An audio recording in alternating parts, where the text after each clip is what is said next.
Coming up on the ACSA Legislative Lunch Break, Edgar and I will get you all of your latest news and information from the state capitol and CDE with an in-depth analysis of how it impacts your work. Plus, it is back to school. What are some of the challenges that many of you are experiencing as we start this brand new academic year?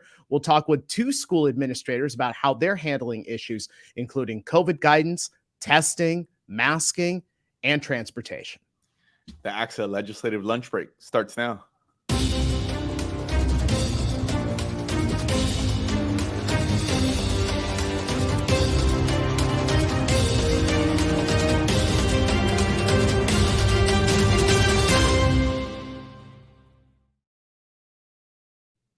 And it is Wednesday, just a minute after 1 o'clock. We welcome you to the ACSA Legislative Lunch Break, along with ACSA's Executive Director, Dr. Edgar Zazwata. I'm Naj Ali Khan, ACSA's Senior Director of Marketing and Communications. Welcome. We're honored to have you with us today.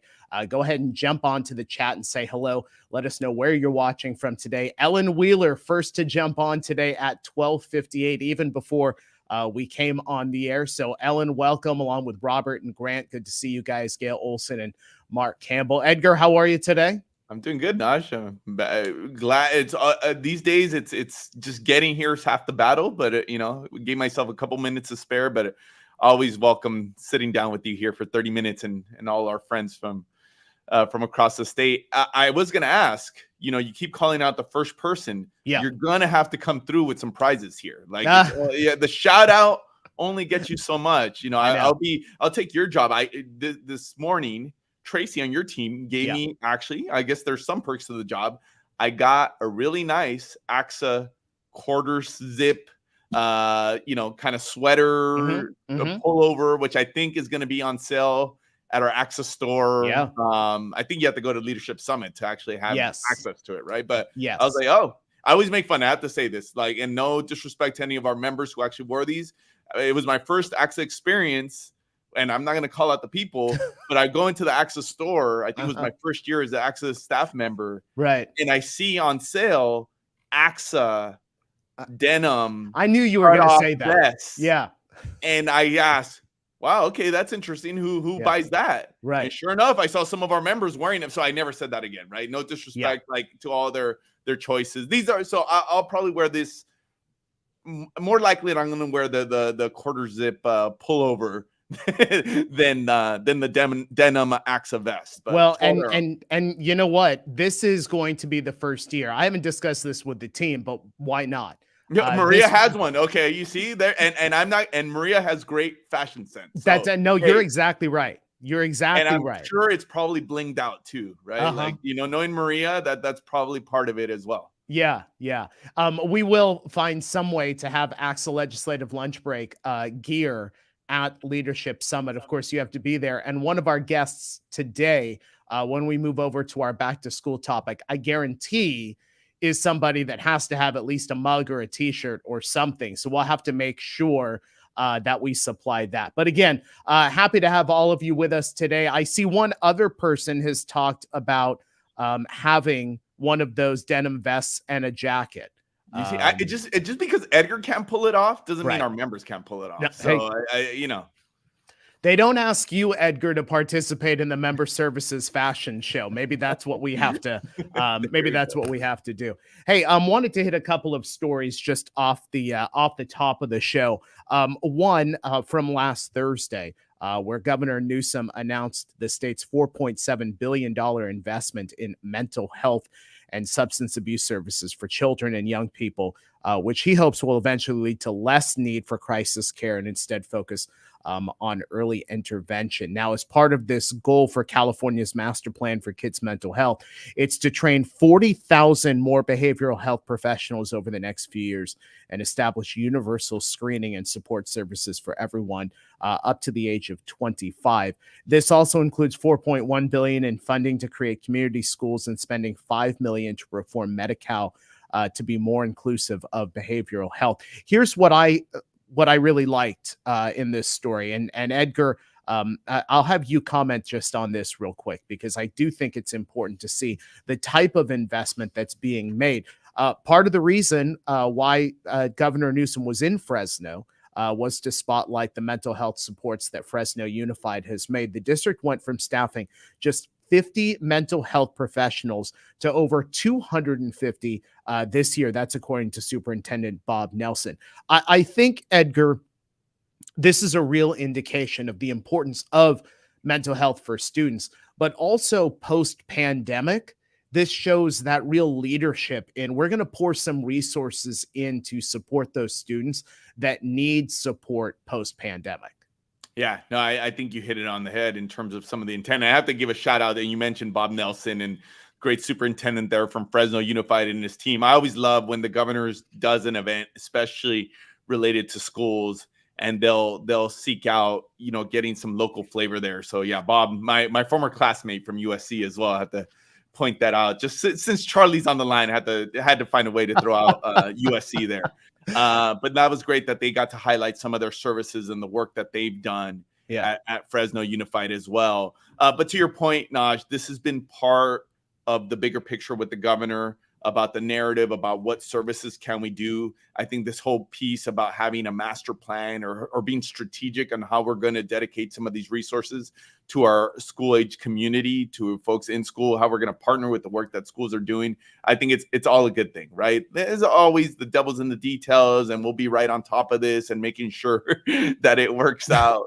I know. I that's what I get for reading and talking at the same time. I caught in the corner of my eye what Charlie pointed out there. Yeah. But yeah, no, I think this is an encouraging thing in line with obviously some of the things we've been talking about here at ACSA, not only for our students, but also to our educators as well.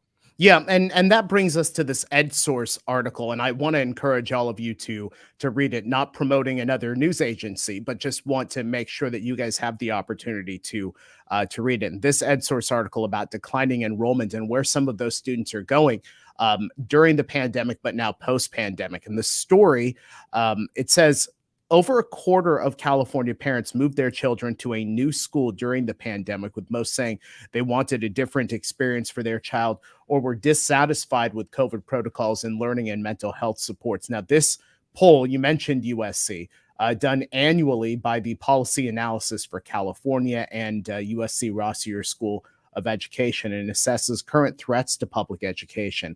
It says of the transitions in schools, charter schools had the biggest increase, with 23% of parents reporting that their children, students, transitioned into those. And then homeschooling increased from 3% to 7%.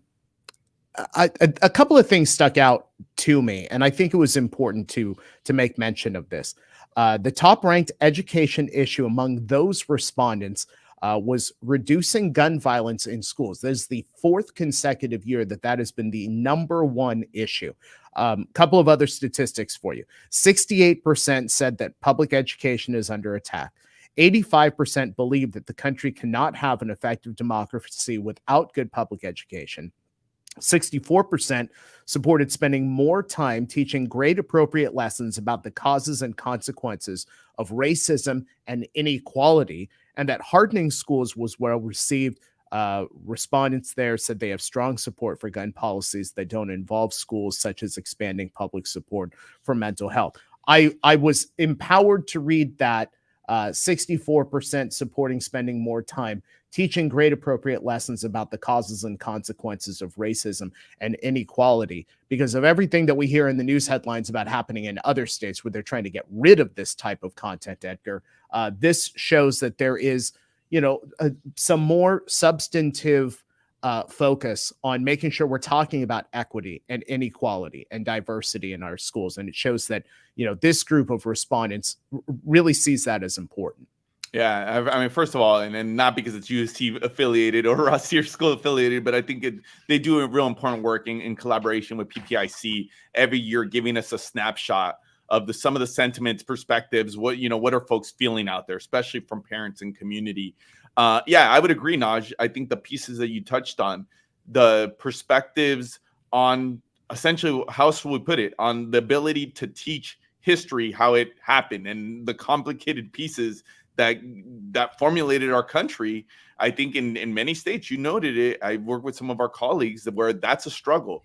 So just hearing that the overall majority of our folks here in California want their children, want their students to be learning about the complicated history about our country, I think is a positive thing. Not to say that there's not going to be challenges there on that front, and this conversation plays itself out very differently. I think the gun violence piece, I'm always interested to see when these polls are taken, and I don't know the exact dates of when they actually got the data. But it's also telling, even as we were closer to the Ubaldi situation, unfortunately, that was high on everybody's mind. Yeah, I think and we knew this was going to happen. We talked about it on this show. As we've gotten a little bit away from the event, there is this tendency to move on to other things.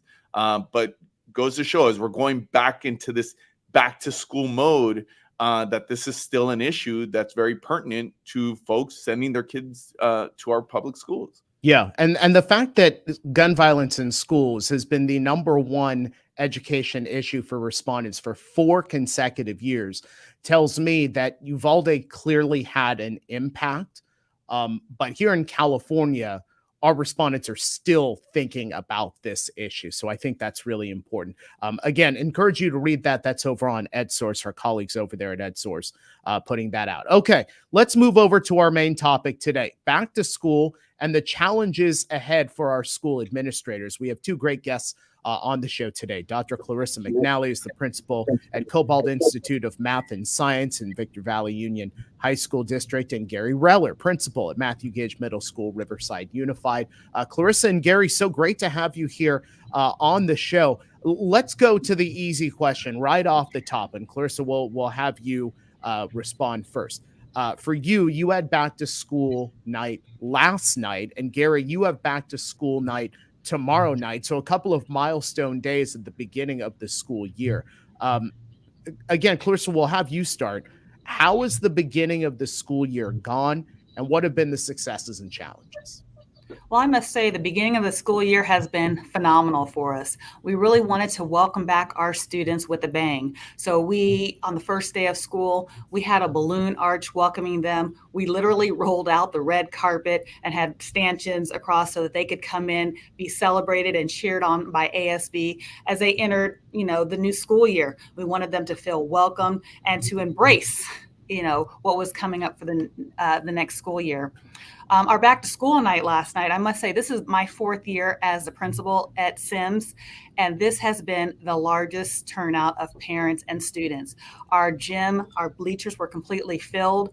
Parents had standing room only, and throughout the night, we had food trucks, Kona ice, and there was nothing but good, positive comments that occurred. So I must say the beginning of the school year has been amazing. The one main challenge that has come up is we have had an increase in COVID. So there have been staff as well as students that have been out, which have caused us challenges in making sure we can educate the students while they're on independent study, but also provide good education from the staff that will be replacing them while some staff may be on leave at the time. And Gary, what's it been like for you? Successes and challenges? Well, I can tell you, just like Clarissa, we have had an amazing start of the school year.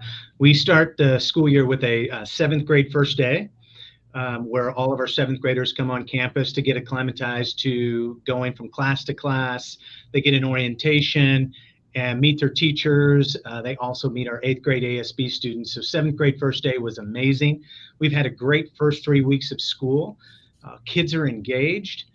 They're in their classrooms. As a matter of fact, I meet with my bargaining unit representatives monthly, and I just had a meeting yesterday, and they have a pretty good pulse of what's happening on campus, and they said that the staff is reporting to them that we have had an amazing start of the school year, not only in staff morale, but also in our students and the work that they're doing in the classroom. Challenges, everybody is experiencing different challenges. My challenges is traffic. No, just kidding aside, yes, it's everybody's challenge.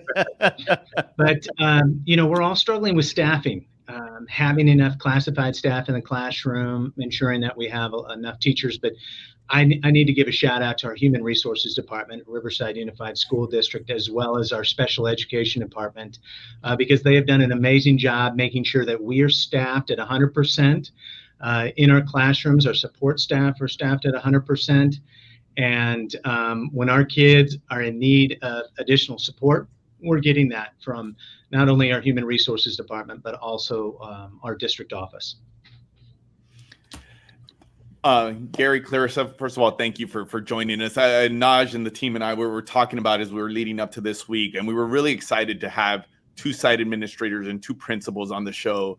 I think one of the things that obviously we represent a huge diverse sector of members, right? And we do our best to try to represent them. I think this is a common perspective that I don't think too many members will argue that, especially over the last couple of years, folks like you have really had one of the toughest jobs in the whole system. And it's just so encouraging that you're here as we're starting the year. You guys always come, no matter how beat down you might have been at the end of the year, how much you needed that summer, just that enthusiasm, that positivity, obviously resonates not only with your teams, but with your students. So just thank you for all you do. With that said, obviously we've had a couple whirlwind years, and we've been in this cycle of the beginning of the year, coming off of the summer, and the pandemic has been in very different cycles. We get this question, whether it be from policymakers or other folks within the system, to what extent is COVID still playing a part in your daily instructional school lives, right? Like, so obviously the rules keep changing from the state, and testing has been gone back and forth, but just give us kind of the temperature gauge as you've gone into this year with all of the different rules changes. One, has it been hard to kind of keep up with what are we supposed to do this year? But how is this year looking different maybe than what had happened in previous years? We'll start with Gary. Well, I think, the last few years have taught us an awful lot. I know one thing that I've learned from it is you lean on those around you that support you. You have that communication with your district office staff, a very good line of communication to ensure that we know what the protocols are, and ensure that our students and staff are safe, so we can follow those protocols. But I think this year, the impact of COVID is minimal. Sure, we have students that are out due to COVID, but we have an amazing set of support staff. We have district nurses. We have our cluster nurses that are doing all the communication. We have health clerks in our health offices at each one of our schools. And our parents and students learn from the last 2 years what our protocols are. So when their students aren't feeling well, they know to call us. We have plenty of tests available for our community. So if they need a test, they just come right in, grab a couple, take it home, and get us that information really, really quick.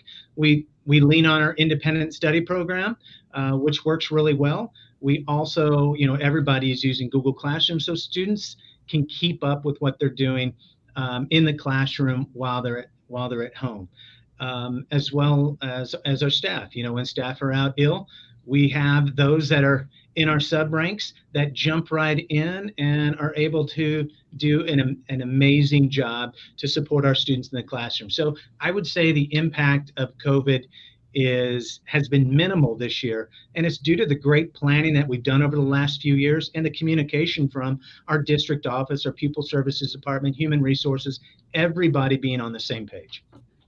Clarissa, what's been your go ahead, Edgar. Sorry. No, I just wanted to hear how it's going with Clarissa on the same question. No, I think it's been going overall very well. I think what we have learned over the last 3 years during this COVID time is the word flexibility, because what happens today and what are the rules of today may change tomorrow. And like what Gary said, we have created a plethora of new positions to assist with notifying parents, helping to get students on independent studies, ensuring that everyone is safe. In addition to the PPE is readily available for anyone who wants it or needs it, so that kids and parents can feel safe sending their kids to school. So I would say overall, it's been definitely an improvement, because we have learned also with the Google Classrooms.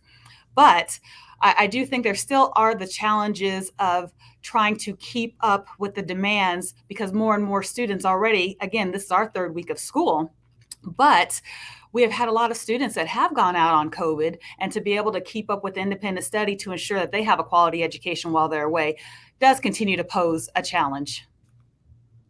I just want to remind folks, if you have questions for our guests today, for Clarissa and Gary, go ahead and put those into the chat today, and we'll make sure to get those in before. Let me ask the two of you about masking and face coverings. They're recommended in schools, not mandatory. I had a discussion with my daughter last week, who's a sophomore in high school. Asked her, hey, how many students are you seeing in your classes that are wearing masks? And she says, it's probably about 2, maybe 3 students in each one of her classes are wearing masks. What is the experience like for the two of you at your schools? What are you seeing out there as far as your student body going out and wearing masks when they're in the classroom? Clarissa, we'll have you start. Well, I was quite surprised. Entering the school year, I thought that a lot of students would not be wearing masks just because of the restrictions and the mandates of the last couple of years. But I would say that approximately 30% of our kids inside of buildings are still wearing their masks properly, might I add, on a regular basis. And I do have a very small population that will continue to wear their mask outside. Even when they're eating, they feel comfortable removing it to take the bite of food, but also replacing it once they're done. So I was quite surprised that we had as many students as we do that continue to wear the mask, even though it's voluntary.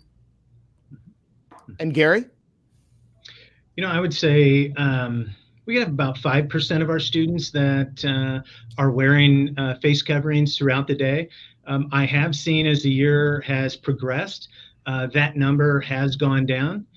I'm fortunate to have the ability to greet our kids as they come onto campus, and students who might have worn a face covering at the beginning of the school year, as the school year has went on, they've discontinued from wearing those face coverings. But we still do have it. We still have plenty, as Clarissa said, we have plenty of PPE available for kids. Some of our kids come into the office, grab a face mask before they enter campus, and we fully encourage, if students want to wear them, we support them 100%. Speaking of Naj's daughter, I know he's pointed out in high school, and one of the things that comes with it, with all the things that the state did, was this whole late start. And I know Naj was saying that I think his daughter has been frustrated because of some of the unintended consequences. That some people like it. My daughter, when she realized that school was going to start a half hour later, that she was happy about it. So, but we also get from, this is one of the reasons we had so many concerns with a one size fits all policy around the state. I think both of you are caught in that in that segment where it's middle school, high school, where you've had to adapt to that. I think we also got some a question about universal meals. It's also opportunity. All these mandates that the state is putting on, how's it coming along? There's a lot been thrown at our schools. So just curious how things are going. Clarissa, we'll start with you. Well, I know with the late start, when I talk to the kids about it, we have about a 45-minute difference. Some of our schools in our district start an hour and a half later. So we have kind of minimal impact. As far as Sims, we're a school of choice and we don't have transportation for kids. So there's a tremendous impact on families who still are required to leave and go to work early, but yet the school is starting later. So there are a lot of challenges and questions regarding, do we have any before school activities? Are there any services that we can provide to assist families while they don't have someone that can either take their child to school or be able to supervise them if they do bring them here early. So that is one of the main challenges that we face here as a school of choice without transportation. Gary? My staff was very proactive when it came to our changing of bell schedules. When this discussion first took place some 4 years ago, we decided at that time, for a couple different reasons, to move our start time to 8 a.m. So it has not been a large change for our community, other than how parents might navigate dropping students off at high school versus middle school versus some of the elementary. So they had to get a different system in place to ensure that students were on time to school. We have a 0 period here at Matthew Gage Middle School for not only our dual language immersion students, but other students as well that want to take that opportunity. And moving our start time to 8 o'clock allowed us to start our 0 period at 7:06, which isn't too early for students to be participating in physical education. As the meals you mentioned, I think it's amazing because it makes our food distribution at lunch so much faster. So I am applauding the state of California for ensuring that all kids have meals, breakfast and lunch, no matter what the criteria was. No, thanks for sharing that, Gary.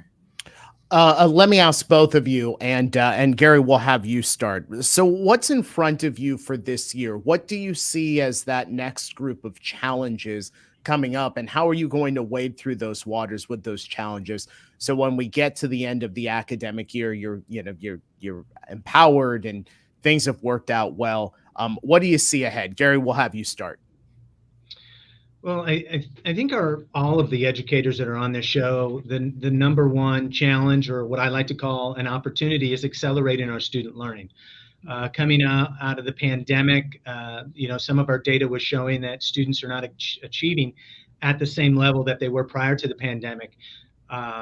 We looked at our preliminary SBAC data as a staff last week, and we found that our students are achieving.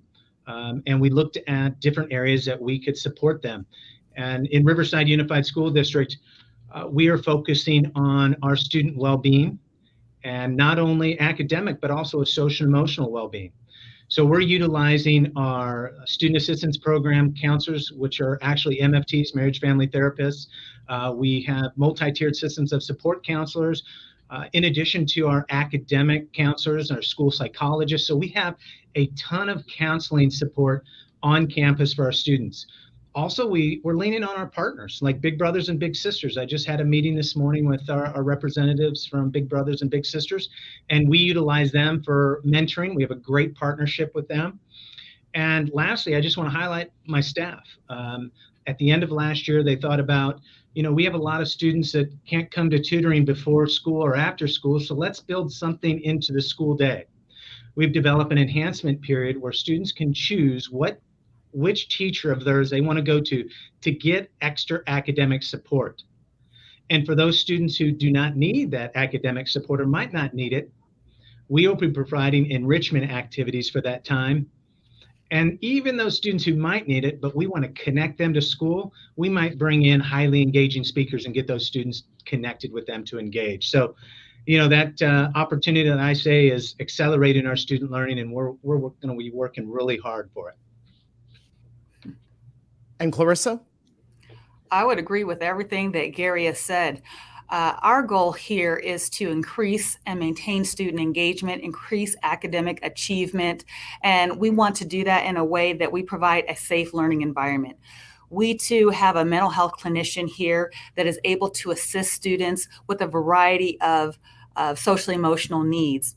We also have our PBIS system, and we are trying to promote positivity through a variety of ways and rewarding the behaviors that we want to see, which will in turn help increase student achievement. Also, I know we're looking into seeing what services we can provide our families before school in order to assist with the drop-off of students before school.